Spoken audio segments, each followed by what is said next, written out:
The cameramen who made this picture, I want to give full credit. They did not hesitate to risk their lives at their job.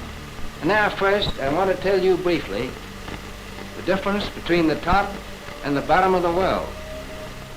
When it comes to explorations and adventurous discoveries, Admiral Richard E. Byrd, one of the most decorated officers in the U.S. Navy, ticks all boxes. With a particular obsession with being the first in everything, he led multiple expeditions to the windy and freezing Antarctica, making a shocking discovery of what might just be an entire civilization of beings living somewhere deep under all the sheet of ice. We only got to know this through the last surviving member of his expedition. But if this is true, why was nothing ever said of it while the veteran admiral was still alive? Join us on today's Exposition as we explore the truth of Admiral Byrd's trips to Antarctica. Greetings to you, my young friends. I am glad for this chance to tell you something about the top of the world and perhaps about something about the bottom of the world too. In 1928, Admiral Richard Byrd embarked on his first voyage to Antarctica, equipped with 2 ships and 3 aircraft. During this expedition, his team focused on capturing photographs and particularly studying the surface of the Earth on the continent, making sure to maintain constant radio communication with the other part of the world. Fast forward to the summer of 1933, Byrd set out on a second journey, this time spending 5 months in isolation at a meteorological station known as the Advanced Base. During this mission, he narrowly escaped death due to carbon monoxide poisoning caused by inadequate ventilation from a stove. But these first 2 expeditions are not the gist of our story. The story begins from his third Antarctic expedition. On his third trip to Antarctica, spanning 1946 to 1947, Byrd spearheaded an ambitious mission known as Operation High Jump. It was described as the most massive sea and air operation hitherto attempted in Antarctica. This expedition established a research outpost on the Ross Ice Shelf, aptly named Little America. The operation aimed to piece together a comprehensive understanding of Antarctica and how the seeming unfavorable weather condition can become highly favorable to the U.S. force. World War II had starkly revealed the inadequacies of U.S. naval ships and aircraft in harsh, icy conditions. Vessels navigating the Arctic waters were often rendered immobile by the severe cold, with some freezing solid, while aircraft operating out of Greenland and Iceland succumbed to the unforgiving weather, resulting in numerous crashes. To address these critical challenges, the U.S. initiated a series of measures aimed at improving the functionality of ships and planes in Arctic environments. One of such measures is exploring whether possible future wars could be successfully executed over really wide distances. Operation High Jump was thus conceived as a test of resilience against the extreme cold, alongside being a mission to map out more portions of Antarctica. The objectives were twofold: to potentially claim the land, or at least quench the Pentagon's growing curiosity about this icy expanse. Leading this challenging endeavor was none other than Admiral Byrd, a seasoned and daring explorer whose expertise made him the ideal candidate for such a monumental task. Of course, the operation was successful. It was even concluded ahead of schedule, and as a result of this mission, military ships and aircraft were outfitted for extreme winter conditions in the years that followed, preparing for the possibility of a conflict with the Soviet Union. This is just like the readiness of nuclear-capable B-29 bombers, which were winterized to ensure they could launch from Alaska. But wait, what you've heard so far is the official narrative. The real gist lies in why people began to probe this narrative. The mission included a fleet of 14 ships, 33 aircraft, and around 4,700 heavily armed personnel. Among these were 2 destroyer escorts, 2 heavily armed seaplanes, and a fully equipped attack submarine. If it was merely a testing and training exercise, why was there such a massive deployment? This level of firepower and manpower seemed excessive for a mere drill. Some speculated that this formidable force was necessary to confront something far more ominous: perhaps remnants of the Nazi regime hidden in the icy wilderness of Antarctica.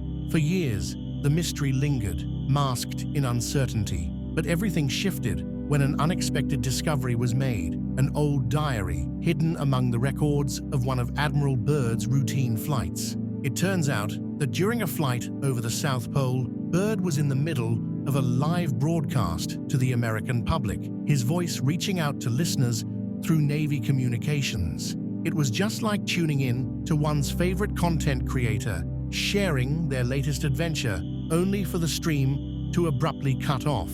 That's exactly what happened. Byrd's voice went silent for nearly 3 hours. The Navy couldn't reach him, and neither could anyone else. The world was left wondering, where had Byrd gone? It wasn't until his diary was published that the pieces of that mysterious puzzle began to fall into place. Venturing over a modest mountain range, we continue our journey northward. Beyond these peaks, a valley emerges, a stark contrast to the icy landscape expected here. In the heart of this valley, a slender river or stream meanders through, an anomaly in what should be a frozen wasteland. Instead of endless snow, lush green forests cloak the mountain slopes on our left, defying all logic. Our navigation instruments spiral wildly out of control, with the gyroscope oscillating erratically. Admiral Byrd had unwittingly discovered a realm that defied all explanation. In the frozen expanse of Antarctica, a land where the cold bites harder than anywhere else on Earth, the thought of warmth and lush greenery seems like something out of a dream. But the oddity doesn't stop there. Try to picture the shock and confusion of a pilot who suddenly realizes that the sun, his trusted guide for navigation, has mysteriously vanished from the sky. For a while, Byrd had been struggling with his navigation systems, relying only on the sun to find his bearings. But then, within the valley, even that light had disappeared, leaving him disoriented. "The light here is strange," he noted with worry. "I can't see the sun anymore." As they made a turn, something even more astounding came into view, a massive creature roaming below. From above, it first appeared to be an elephant, but as they got closer, it became clear that this was no ordinary animal. It looked like a mammoth, an ancient beast, long thought extinct. The crew then lowered their altitude to 1,000 feet, peering through their binoculars to get a better look. What they saw was unbelievable. It was a mammoth-like creature, alive and moving. The Admiral this had to be reported to the base. But as the Admiral attempted to send a distress signal, but realized the radio was dead. Just after this, something incredible appeared in the distance. A city, or at least what seemed like one. Gradually, their aircraft felt unusually light, almost as if it were floating, and the controls became completely unresponsive. To Byrd's shock, strange aircraft began to flank his plane from both sides. Was this an encounter with extraterrestrials, aliens, an ancient civilization, or perhaps the very Arianes the Germans of Hitler had been desperately searching for? Suddenly, the radio crackled back to life, and a voice with a Nordic or Germanic accent pierced through, assuring him that they would guide him to safety and urging him not to fear. The engines on his plane had stopped working and were under some strange control. The aircraft was driving itself and had even miraculously landed safely all by itself. They were soon escorted into the shimmering city that exuded rainbow-like shade of colors. The men here were all tall and having blonde hair. Byrd gazed in amazement at the city before him, its structures seemingly crafted from shimmering crystal that lent an ethereal beauty to the surroundings. Soon, he was escorted into an imposing edifice where he encountered a figure known as the Master. The man, with an air of wisdom etched into his delicate features, was seated at an elongated table. With a gentle motion, he invited Byrd to take a seat. As Byrd settled in, the Master interlaced his fingers and offered a warm smile before speaking in a soft, measured tone. "We have allowed you to come here because of your noble nature and esteemed reputation on the surface world. This left the admiral in shock, as he couldn't say anything more while trying to process the reality of what he had just heard. If what the master had said is true, that means our knowledge about our universe and the Earth might just be all wrong. You'd like to know why, right? Let's pause for a moment to unpack why this concept is truly astonishing. There's a theory out there called the Hollow Earth theory. Some individuals are deeply convinced that an entrance to the Earth's core has existed and perhaps still does. Back in the 1690s, English astronomer Edmund Halley presented to the Royal Society of London his belief that our planet is composed of multiple concentric spherical shells rotating independently around a central core. Halley suggested that the spaces between these shells could potentially harbor life.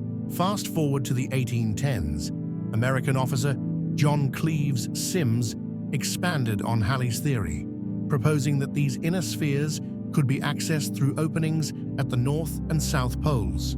Some adherents of this theory assert that this hidden world within the Earth is inhabited by aliens, Vikings, ancient civilizations, and even Nazis who were fleeing from the Allies. They also claim that biblical figures, like Adam and Eve, were exiled from inside the Earth to its surface, while the lost tribes of Israel supposedly journeyed inward.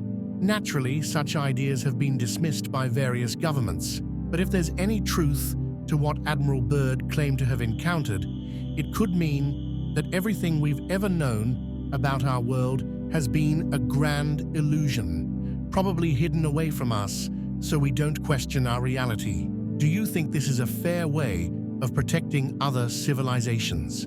Let's know your thoughts in the comments. Remember to like, share, and subscribe for more. Also, click the following video shown on your screen. You will enjoy it.